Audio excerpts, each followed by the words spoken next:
नमस्कार, स्वागत है हमारे झारखंड न्यूज में। चलिए देखते हैं झारखंड के फटाफट ताज़ा खबरों को। आप न्यूज को झारखंड के किस क्षेत्र से देख रहे हैं, हमें कमेंट में अवश्य बताएं। साथ ही खबरों का अपडेट पाने के लिए हमारे चैनल को जरूर सब्सक्राइब करें और साथ ही बेल आइकन को प्रेस करें। तो चलिए बढ़ते हैं खबरों की ओर। कोरोना झारखंड में थर्ड वेव से निपटने में लापरवाही उजागर की गई यह कार्रवाई। कोरोना की तीसरी लहर से निपटने के लिए दिए गए निर्देशों का पूरी तरह पालन नहीं करने वाले, लापरवाही बरतने और टीकाकरण कार्य में शिथिलता बरतने के लिए 5 प्रखंडों के प्रभारी चिकित्सा पदाधिकारी के वेतन पर उपायुक्त छवि रंजन ने रोक लगा दी है। बुंडू, कांके, बेडो, चानो और तमाड़ के प्रभारी चिकित्सा पदाधिकारी के वेतन पर भी रोक लग गई है। उपायुक्त ने सभी पदाधिकारियों को गंभीरता से काम करने और सभी निर्देशों का पालन करने का निर्देश दिया था। टीकाकरण कार्य में तेजी लाने के लिए उप विकास आयुक्त को नेतृत्व करने का निर्देश दिया गया था। झारखंड पंचायत चुनाव, छठ पूजा के बाद होगी तिथि की घोषणा।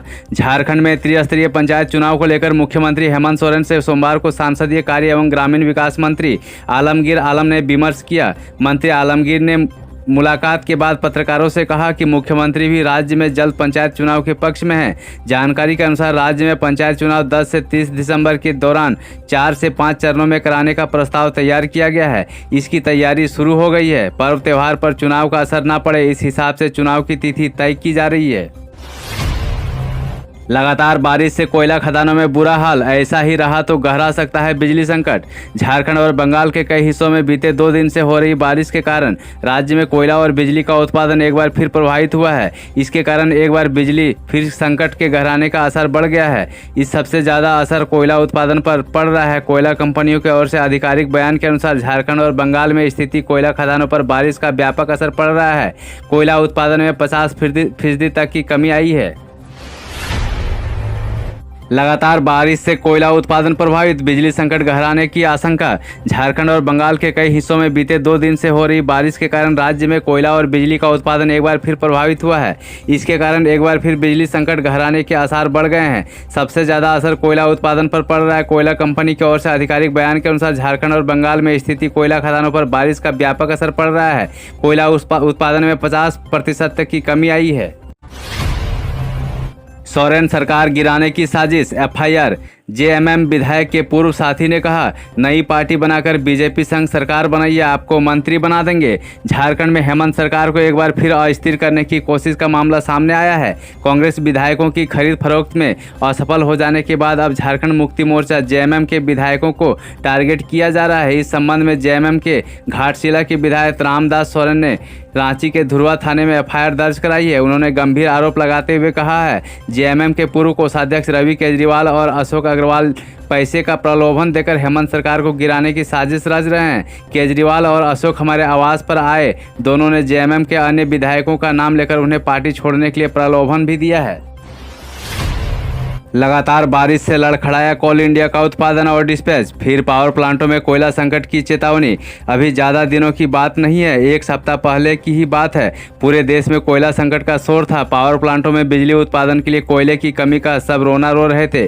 कहा जा रहा था देश अंधेरे में डूब जाएगा। इसके बाद केंद्र सरकार संकट को खत्म करने के लिए सामने आई।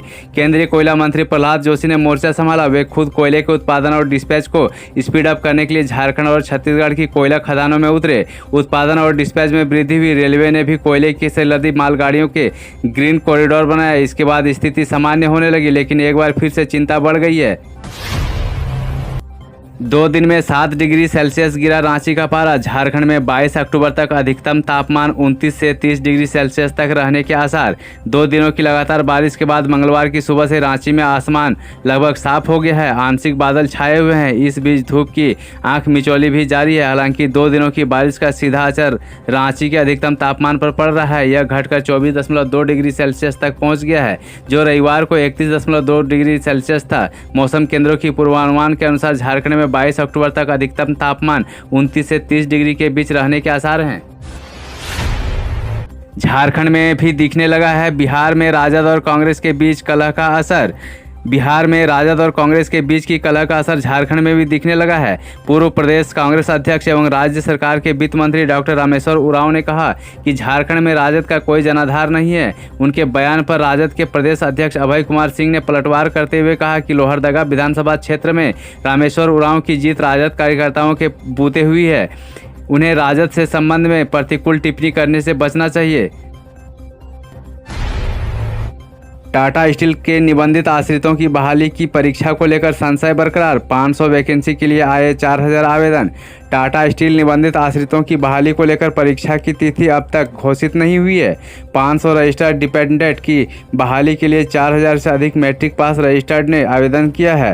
टाटा स्टील निबंधित आश्रितों की बहाली की परीक्षा को लेकर अब भी संशय बरकरार है। 30 सितंबर 2019 से 500 रजिस्टर्ड डिपार्टमेंट की बहाली की घोषणा के 1.5 साल बाद अप्रैल 2021 में बहाली की प्रक्रिया शुरू की गई। वहीं आवेदन लेने के बाद वे लिखित परीक्षा की तिथि अब तक घोषित नहीं की गई है। मुख्यमंत्री पशुधन योजना से वंचित है 758 लाभुक। फंड के बावजूद नहीं मिल पा रहा योजना का लाभ। लाभुकों को बकरी, सुअर, मुर्गी, बत्तख एवं अंडा उत्पादन योजना का लाभ देकर उन्हें आत्मनिर्भर बनाना था। 2 कैटेगरी में बांटकर विधवा, दिव्यांग और 90% एवं बाकी को 50% अनुदान राशि के साथ योजना का लाभ पहुंचाना था। लेकिन हजारीबाग के जिला पशुपालन पदाधिकारी कार्यालय में 8 महीने से बकरी, सुअर, मुर्गी, अंडा एवं बत्तख पालन के लिए लगभग 758 लाभुकों का चयन नहीं होने से वे 2.26 करोड़ रुपये के लाभ से वंचित हो गए।